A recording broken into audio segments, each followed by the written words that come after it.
Another edition of Riverbend Talent. This time we're effing ham, effing pork, ham, effing chicken, effing pig, effing ham. Effing ham, Illinois. FramilyFest.com. Effing camping. It's a real show, and we have a guest tonight. We do. Drew Mater. Camp Climax for Girls. Yeah, 15-year reunion of all of them $10 birds for camping. That's true.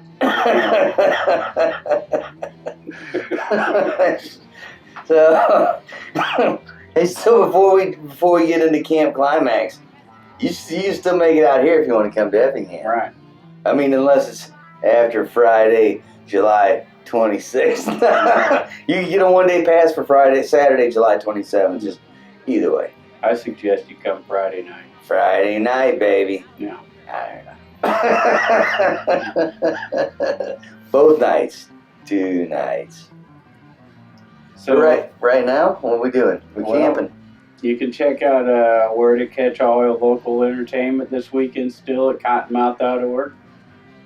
We did it on the radio. We did it on the radio. We did it on the radio, but we're camping. We're going to get right to the video camping portion of this video thing we do on YouTube. Hey, are we at Woodstock or are we at Framily Fest? We're at FramilyFest.com. I couldn't tell. I forgot. You can't get the deal on the cheap pass though. Now it's too late for that. You show up at the gate, it costs $5 more or something. Oh, it's it's $50 at the gate for a 2-day pass, and it's well worth it. That's only $25 a day for. Well, I don't know how many bands, but it's a lot. All right, I can't count that high. Let's get to the best part of the show. Camp Climax for Girls. It's happening right here on Riverbend Town. What? Oh crap! I gotta go take care of something.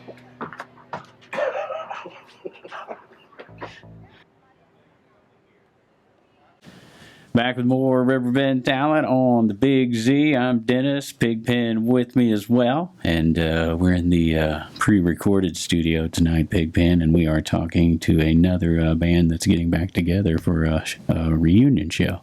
Lots of reunion shows, but that's cool, man. It's cool seeing these guys you haven't seen 20, 15, in this case, 20, 30 years, get back together. Lots of that happening. Happy about it, man.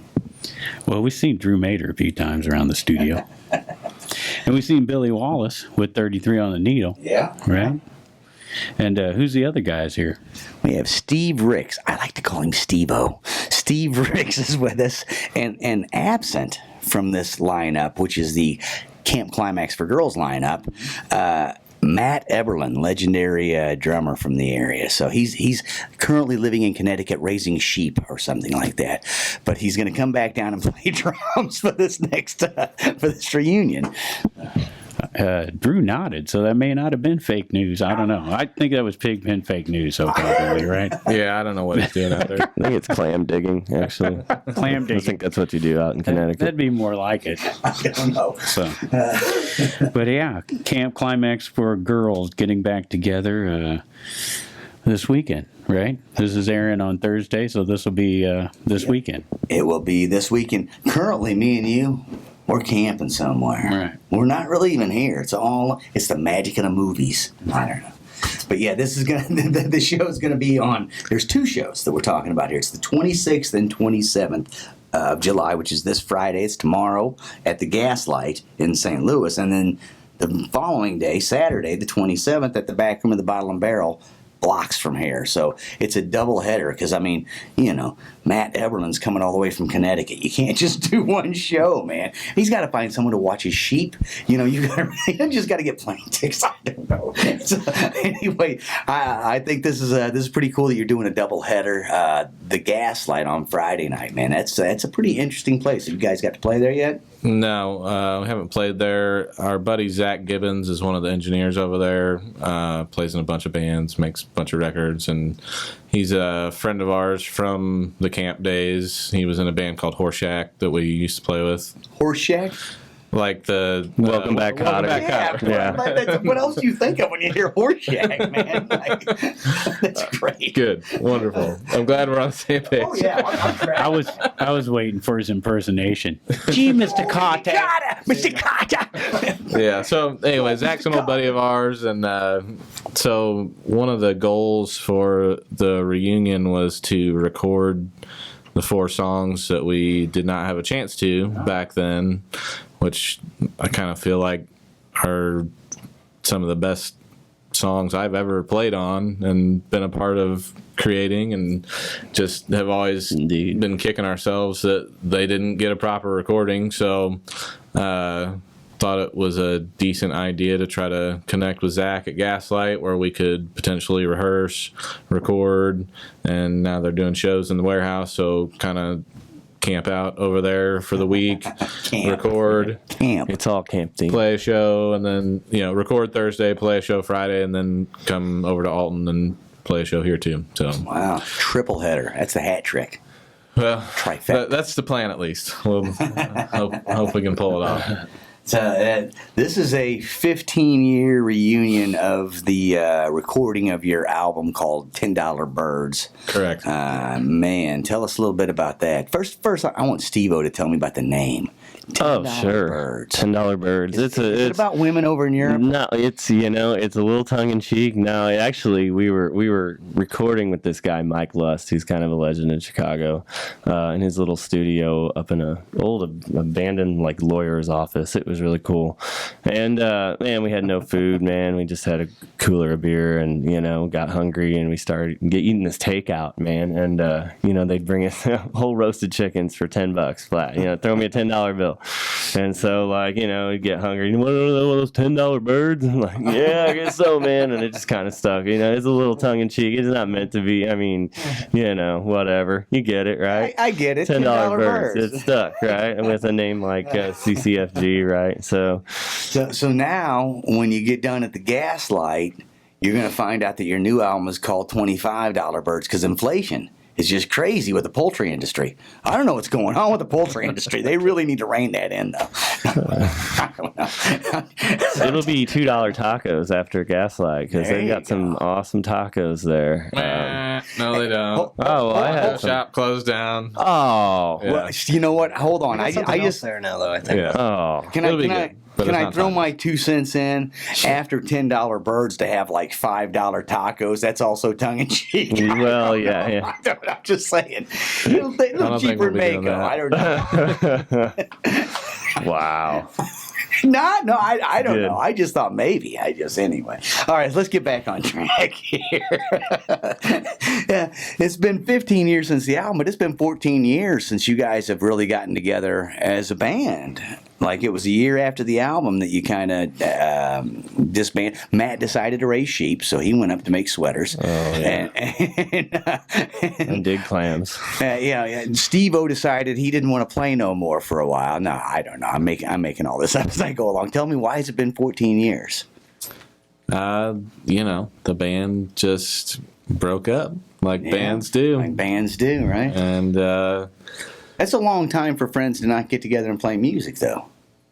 I guess you were all doing your own thing, except Steve-O, who he's been living in semi-seclusion for the past. well, I mean, yeah, it's the band broke up, and I played in a couple bands right after the band broke up. The Midwestern, which is actually a band that's going to come down and be on the Alton bill for our reunion. It's buddies of ours. And then I played in Ring Cicada for a year or two after that.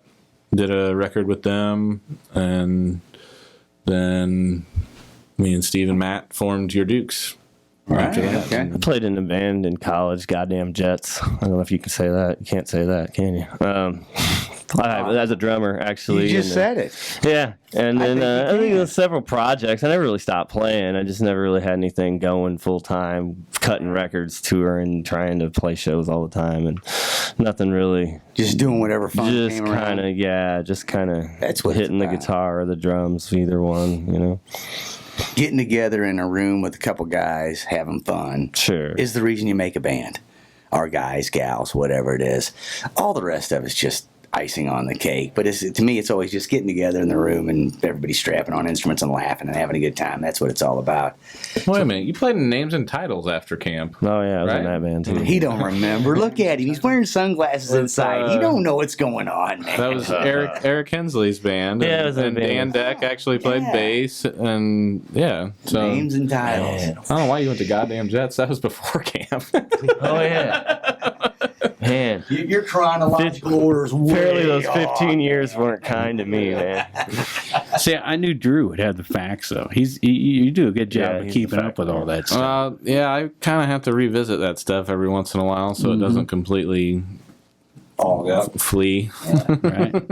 Now, what about you, Billy? Since the breakup of this band, I know you're in 33 on the Needle now, but what have you done in between? I've been doing 33 on the Needle for a few years now. For a long while, I just didn't play at all. Uh-huh.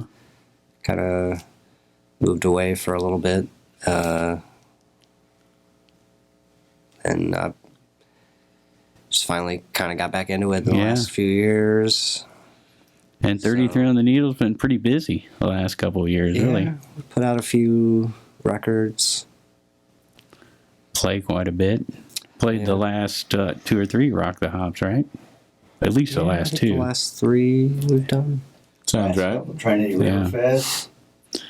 Yeah, you did Trinity River Fest. Yeah, that's right. Yeah, we played those both years. Right on.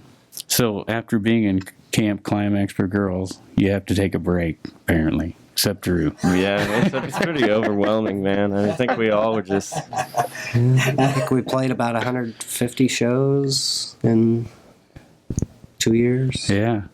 Yeah, we were constantly playing. I think that might have been part of the reason we Touring kind of every had to. chance we got. And We were just always playing and not doing enough chilling out and writing and kind of progressing as a band. It kind of hit a wall, I think, and a part of that, us 3 at least. Matt was a little bit older than us, but I think we were all trying to figure out what in the hell we were going to do with our lives at that point too, and are we going to be in rock bands only, or are we going to try to do this, that, or the other, and Well, yeah. I mean, I quit a job to go on a tour with camp, and then came back and reality hit, and got to make some money. Right. We're not making it.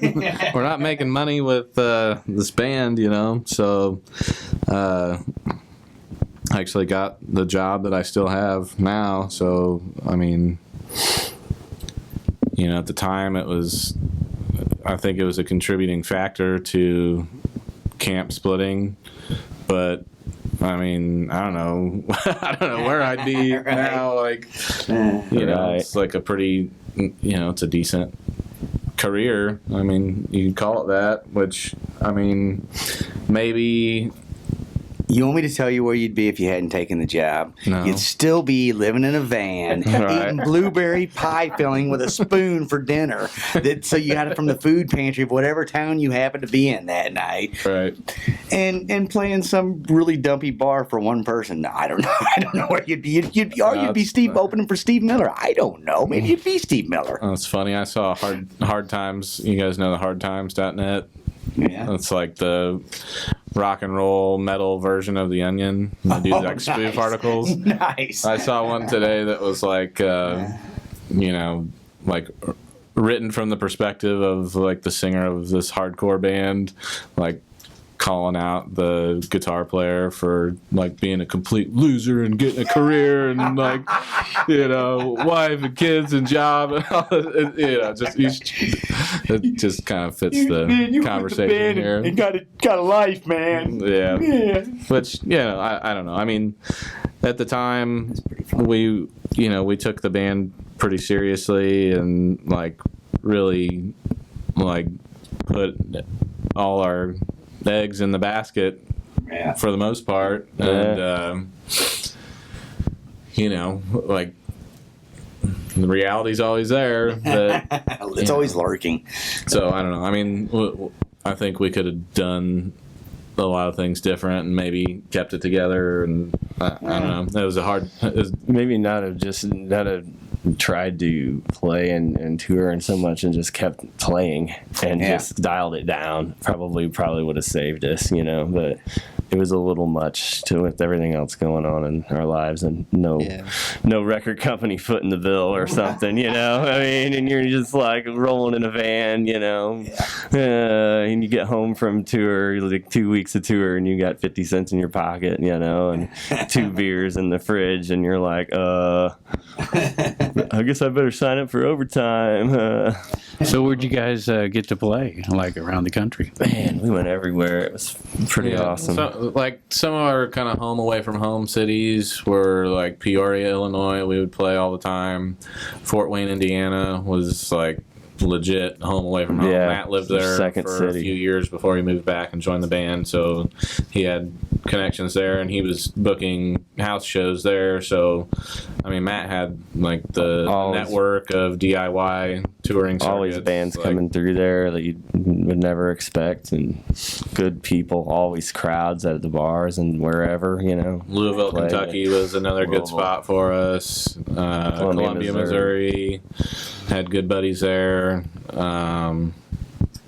We played as far north as very often, but had good buddies out there, Lincoln, Nebraska. But yeah, took my Astro van from New York to LA. Nice. It wasn't always pretty, and it wasn't always perfectly routed, and it always paid very little. Hey man, we get to say we played in a block from Times Square, a block or two. That was pretty cool in a bar in New York, like a CBGB's type place. And the Lit Lounge. Yeah, LA was a whole nother ball game. That was hilarious. We played out in Pasadena by the Rose Bowl at like a castle shaped arcade, and it was a trip, man. Like nobody was expecting. Called Friar Tuck's. Yeah. It was a blue castle made out of concrete, right, in the middle of the interstate, and we were like, "What? We're playing here?" There's like bingo on Thursday, and then they weren't expecting us to come through the door and like get crazy. That was pretty neat. We played a lot of places like that where they're like they just maybe saw the name or like somebody referred us and we played, and like people were like, "What is this?" Which was cool. Because you got like a mixed reaction though. Sometimes you got like the people that weren't expecting like really dirty hard rock that were just like, this isn't what I want, and you got other people that were like, hell yeah, like where did this come from? Right. I think pass off a couple shirts and CDs too. Was like it seemed like there was a lot of like post punk and like hardcore and like emo was like taking over and that kind of stuff. So like we would come in and have like a similar intensity, but we'd sound like totally different, like Black Sabbath playing.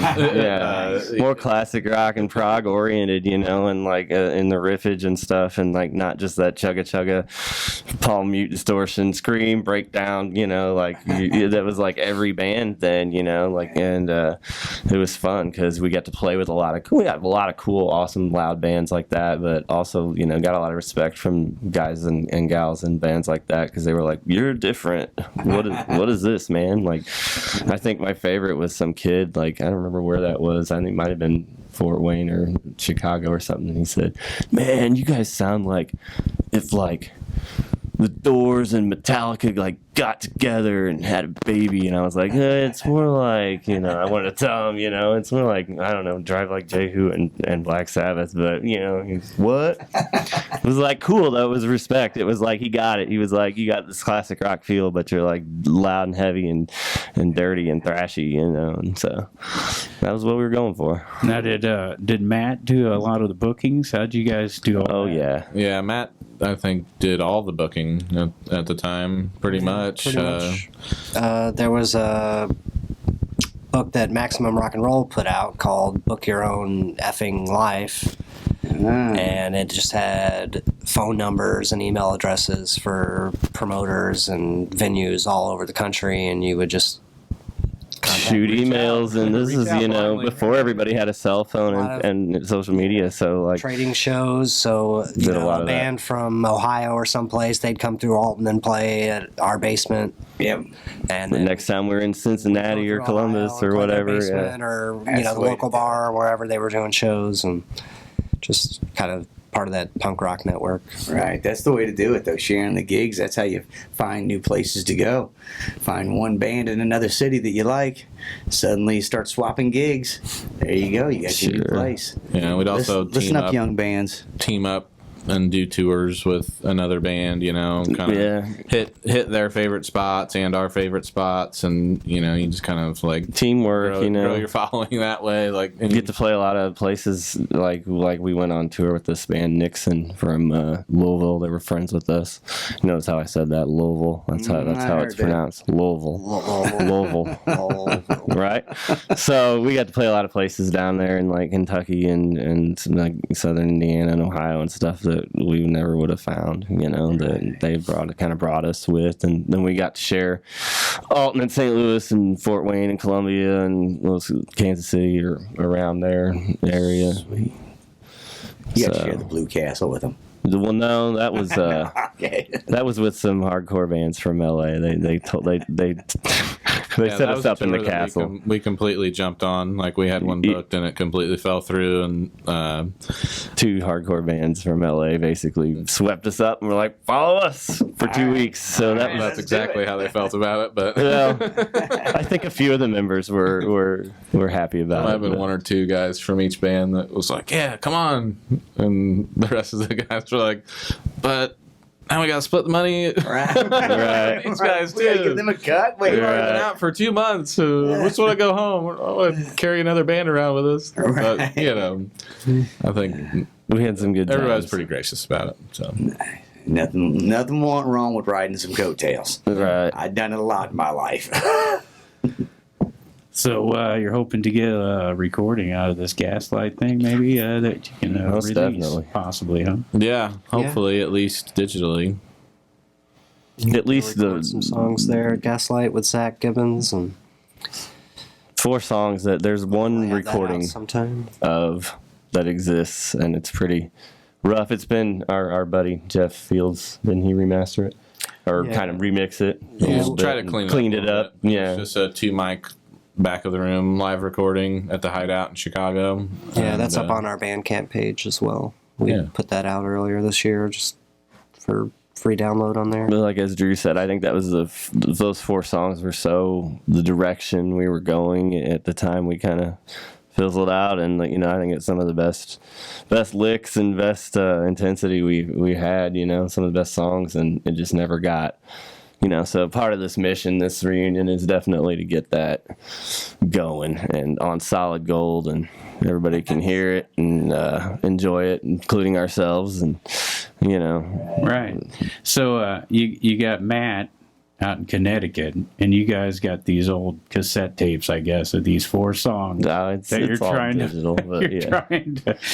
Basically, you pulled it to digital now, right? And it's Yeah, and you're I mean, jamming to that. We're and- really lucky that that recording was made, and like we had nothing to do with it either. Like, I think the sound tech that night just like kind of handed us a CD after our set was over. He's like, "Hey, I recorded you guys' set. Here you go." And like, don't know his name, you know, like didn't Yeah. solicit that service at all, and it was like, you know, I mean, Yeah, if not for that, we wouldn't have had it. there would be no way we would have remembered those songs for this long. Right, So 15 years later, yeah. yeah, so they're just wild. So I want to be there the first day Matt shows up and see what happens. That would be the fun day to watch. Maybe the second day.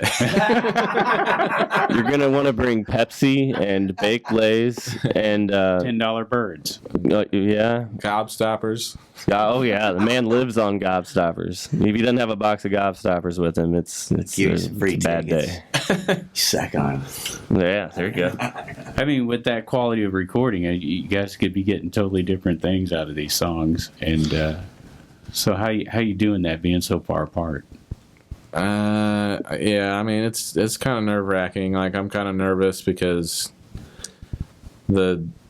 trying to play along with those songs at the speed at which we were playing them, even because, you know, we're just like tour tight, had been out for like 5 or 6 days straight, and we're just shredding these songs and just like blasting through them, and even trying to play along with them at the tempo that we played them now. It's just like, man, like there's just no way. Like I just can't. So I think it's also a blessing in disguise, though. I think it's going to almost tighten us down because we're going to be forced to play a little groovier and not as just like, willy wow, So, I think, as long as I hope we do. We're yeah, I gonna hope have to just to. keep it in mind, and we're going to have to make it a point to do so, or it's just going to be a mess, I think. Right. Well, this is Thursday the 25th, right? So so far everything's gone great. Yeah, And we're sounding fantastic. that's right. And you're going to love it. All you Shred. gotta do is get Matt in the mix now, and everything's gonna be fine, right? So he's gonna get someone to watch his sheep. He's gonna get on a plane. He's gonna come down here. What do you get? Like maybe a week's worth of practices with him? Yeah, about a week. Yeah. It's coming in the weekend before. So there you go. You got a week, man. Come on, guys. Yeah. Come on, you can do it. Oh, I yeah. got faith in you. Plus, being in a studio environment without, we're not doing this in a echoey basement with leaky pipes and you know what I'm saying. It's going to be a little. The sound quality is going to be there a little more. We can dial it in where we want to be and bring that to the stage. The environment should be more conducive to like just getting in the zone, I think. Yeah, that's what hopefully. Essentially what I was trying to say in way too many words. But he said it in 5 words. That's Steve. right. That's No, I don't know. right here, man. On point. All right. Anything else? Well, I just want to warn you guys that, the Bishops did their reunion, and now they're doing it every year. So this is the first reunion for you guys. Might be future reunions. But I wouldn't count it out. make sure and catch this one, because the fans never know, though, right? Right. Yeah. We're going to be releasing some new songs, hopefully. So maybe we'll try to do something at some point when that comes out. Sounds like a new 4-song EP's coming out, so why wouldn't there be? I mean, other than the fact that Matt lives in Connecticut, but seriously, man, don't they got like a bullet train from here to his house? They need one. We're gonna lobby for that. Yeah, I actually I reached out to Blake Fleming to ask him if he knew of a way that we could, because he teaches lessons via Skype, and I thought, well, Skype, there's obviously like a delay, and I shot him a message. I was like, dude, do you know of a way that we could just jam with Matt in real time, Right. in some type of Skype type app or something like that? He's like, he's like, I think something's out there. He's like, I don't really know what it is, and it's probably.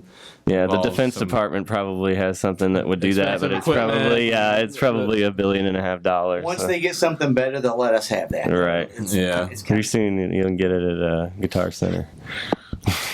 How much is watching our scene grow to the point it has influenced this reunion?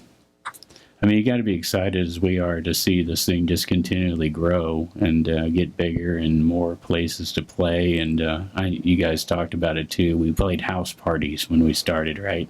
Yeah. And now we can go down and there's a full PA set up at Bottle and Barrel, and we can jump up and jam. Yeah, that's nice. It's good to have a music scene. I don't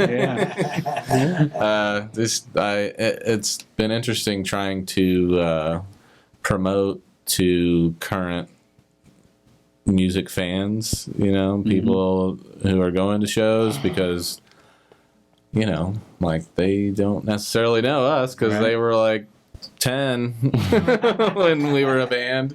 They were actually going to camp. Yeah, so it's been kind of an interesting challenge trying to connect with what's going on currently. I mean, despite I'm pretty connected with Rock the Hops, and Billy still plays and everything like that, but you always want to try to reach the kids, so I don't know, we'll see. Hopefully that happens. We built some cool lineups that I hope will help bring in different circles of fans and whatnot, so we'll see. Well, one cool thing is that some of your fans have kids, and they'll be bringing them to the show because they're old enough to come to the shows now. And we've had that happen, haven't we, Big? I think these guys are a little younger than us. Look at them, man. I wonder if Matt's daughter will come to the show. She's got to be almost 14. She's probably almost a teenager or something. I don't know. Yeah, I don't know. It's kind of wild, man. Yeah, it is. It definitely is. It's surreal to see the kids grow up and then start showing up at the shows with their parents, and not quite that old yet, though. But No. you guys are closing in on it. I don't know if a lot of parents will show up for the show. Even I don't Come know. on now. I don't know. I mean, people grow up and like decide stuff's too loud or whatever, and Yeah, but they also go, hey, they're getting back together. Remember going to those house parties? Remember going to the Rocket Bar on the weekends? We can just flash back for one night and Yeah. have somebody watch the kids. And we'll see. I'm just trying to manage my expectations a little bit. Yeah. Yes. We know that the Bishops played house parties and they were packing them in still, so it happens. That's for sure. People remember that time of their life. My first You know show what I mean? was the Bishops back of Dave and Autumn Clock in 1993. I think it was 3 or 4. Something like that. That's the first show I ever got to see, man. So, yeah, and whenever any bands like that get back together, I'm stoked about it. So, I hope the same. The feeling is mutual. Let's hope. You guys have a following in St. Louis. Is that why you decided to play over there a little bit? Or was it just the fact you wanted to be in the studio, right? Well, Yeah. the arrangement that we were able to make happen with Gaslight and Zach, like, I think initially I thought, well, if we did this thing at Gaslight, we could maybe do something there, and that would count as like a St. Louis appearance of some sort for anybody who might have been interested in that. And then it sort of, blew up a little bit bigger than what I thought, because then I was like, oh, they're doing shows in their warehouse. We could just do a proper show. Also, there's so many like old buddies in bands now that it was like, well, if we did 2 shows, we could have buddies from St. Louis, bands of buddies from St. Louis play that show, and so we can just like get more friends involved. I think was a little bit of the motivation too. When we were playing too, the Alton scene really wasn't thriving at the time. There weren't very many bands. We were like the band at the time. There wasn't a whole lot of going on. We played with a lot of guys and gals from St. Louis. So most of the bands we played with locally were St. Louis bands. Right. So most of the people we knew, in the band kind of scene was across the river, not really here. It was kind of a lull in the music scene. But I'm glad to see that Alton is back and thriving. Where were some of the places you played in St. Louis back in the day? Rocket Bar was That was a we standard. played at a lot. That was our favorite. So really great venue. We played High Point, quite a bit. lot. The upstairs there, and Cicero's a places couple here and there. times. Creepy Crawl. Creepy Crawl when it was down on Tucker. Yeah, we tore that joint up a couple times. Yeah, that was so Creepy Crawl show of note. We played with a band called Battles, which included John Stanier, the drummer from Helmet, and nice. one of the guitar players, Ian Williams, kind of an obscure band, Don Caballero. You guys might know them. I do. Yeah, so that was kind of a highlight of Yeah, a St. Louis date for us, and they were real nice and even complimentary to our music. So it was kind of mind blowing experience. it was also cool to play to a full. Ian Williams. Yeah, cool to play to a full Creepy Crawl too. How many shows you've been to Creepy Crawl and there's eight ball stand in there. When it, That was a weird place though, because they would bring those national acts in there into that little place, and suddenly it was wall. Right. I saw Geezer Butler playing at the Creepy Crawl. Saw This guy Mastodon wrote all there. the great Black Sabbath songs. He's playing the Creepy Crawl. Yeah. And his band GZR or whatever he had for a couple of years, and it's like it was because that little place would hold some amazing shows, man. Sure. Right. It was a creepy place to crawl through. A little dark, little dank. Watch out for the couches; you'll stick to them. But other than that, it's all right, man. Yeah. They had those couches up in the front. It's like there's no way I'm sitting on that couch. I will get 4 out of 5 hepatitis if I sit on that couch. So I'm going to pass. No, I don't know. I knew you were going to say that. Because you know, Steve-O, what's going on with the couches over there. Anyway, all right, that's cool, man. That sounds like a lot of good times, and all the places you guys went, coast to coast, man. That's a great connection that you get with a band that you don't get with anybody else in this life. Going on tour. Well, I guess if you do a tour of duty, maybe the military get it. I don't know. Well, it's a family. Going on tour. It's a working relationship. You know, absolutely, man. So I'm excited to see you guys getting back together. The 26th of July, this Friday, tomorrow night at the Gaslight, and the 27th of July, which is Saturday night at the back room of the Bottle and Barrel right downtown here. What else you got? You know what we didn't talk about that I wanted to talk about though real quick? I was kind of wrapping it up. I want to talk about the name. Where you told me the story, but I want you to tell the story again about where you got the name. Sure, man. Yeah, we were. Well, okay, so we were, sitting around doing what 21-year-olds do, around the couch watching a movie and stuff, and having some beers and stuff, and we were watching Stanley Kubrick's Lolita in black and white, and there's just this cutaway scene not included in the novel. If you don't know the premise of the book, there's or the movie, there's a mother and a daughter basically fighting over a house guest romantically, and so the mother ships the daughter off to camp to get rid of her so she can hone in on the dude. And so in this scene there's just this cutaway, and it's a car going down a gravel road, and there's a sign that says Camp Climax for girls, and get this horny girl out of my house so I can have the man kind of thing, and it was like we just looked at each other and we're like, somebody's got to have a band called Camp Climax for girls. It's like, why not us? Right. We were just starting to practice and get together and write songs for this band, so yeah, we weren't really for a like name at the doing time, anything, and it just we were just kind of jamming. I had a basement in Edwardsville, and we were set up in Drew's basement, and we were doing that over there, and then it just kind of like, and then several drummers later, Matt came along. He just, it was just like, this name just stuck. It was so kitschy and kind of crude and funny and like, semi-offensive, I guess. I don't know. It was just like puts a crooked smile on your face. It's just a great band name. We actually wrote up in the RFT when we were still playing as a second runner-up, the best band name in St. Louis. Third best band name. Third best. There's our big accolade. We won't go into our entire list of accolades, but that was a notable one. Right. That's one you don't forget about. Third best band name in St. Louis. That's hilarious. Yeah, and I will say, just because you mentioned a few drummers in, and like when Matt came in, like when we heard Matt was moving home, I think like I didn't even really know Matt at the time. I knew of Matt, of course, and I played with Matt previously in Fly Everywhere, and he knew we were looking for a drummer. He emailed me and said, "I think I know somebody," and I was like, "Cool, who?"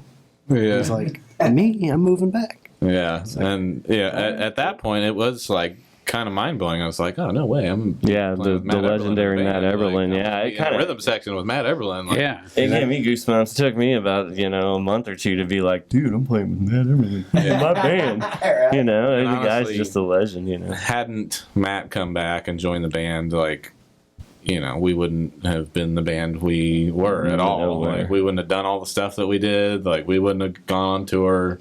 Like, maybe we would have, but, like, Matt was supremely the driving force of the band in many ways, and, put up with... Yeah, it's usually not the drummer, but... Just, like... He's the designated driving force. Yeah.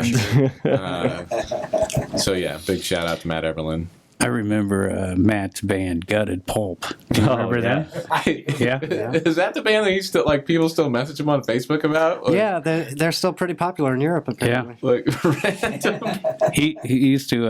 I did the mosh out at WLCA, and he'd bring me cassette tapes that he put together of that band, and I mean, it was just raw and rude, and it was Gutted Pulp. Yeah. sounds about that good, huh? Good stuff.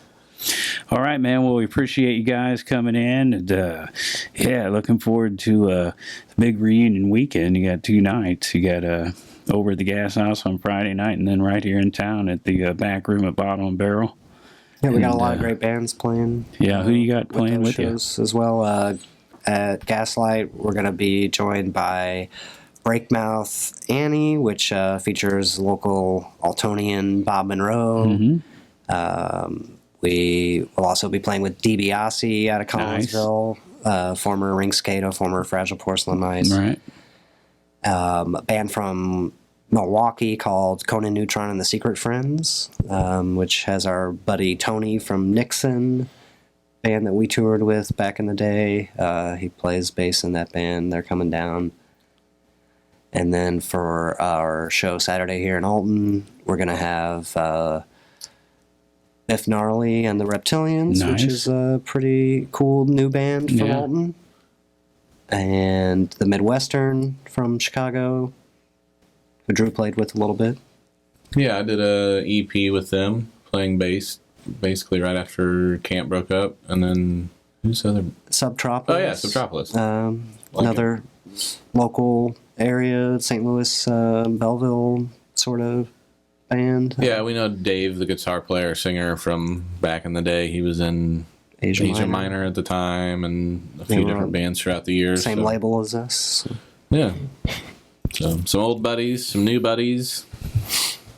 Should be a good time. Sounds like a great time. Yeah. A lot of different styles for everybody. So Yeah, come rock out, That's right. please. Great venue. Back room, Bottle and Barrel, right here in Alton on Saturday night, and the Gaslight, really cool place too. Yeah. If you want to make the trip across the bridge, which scares people, but you can do it, man. Nah. It's exciting. It's an adventure. Come on. Yeah, you do it twice Don't a be day. scared. I'm alive. But you guys are going to be in town tomorrow night. Yeah, but it's not the Gaslight. You go to both shows, right? Right. Right. All right. Well, me and Pigpen will be camping, but we're going to miss it. But that means you got to do it again next year. We That's what that means. will certainly consider it. All right. We'll consider having you back on and talking about. we're listening. We'll definitely take offers on next year's shows. So, Yeah. For sure. reach out to us. Let us know. Big Z sponsors. Yeah, there you go. Halpin Music, you're listening. All right, man. We appreciate guys coming in, and yeah, looking forward to it this weekend. Get out and check these guys out, man. Should I say it again? Camp Climax for Girls. Right? Thank you, guys. Yeah. Thanks. All right, man. We'll be back with more Riverbend talent, and it's brought to you by Halpin Music Company and Mr. Matt Van Voorhis of Macias Insurance.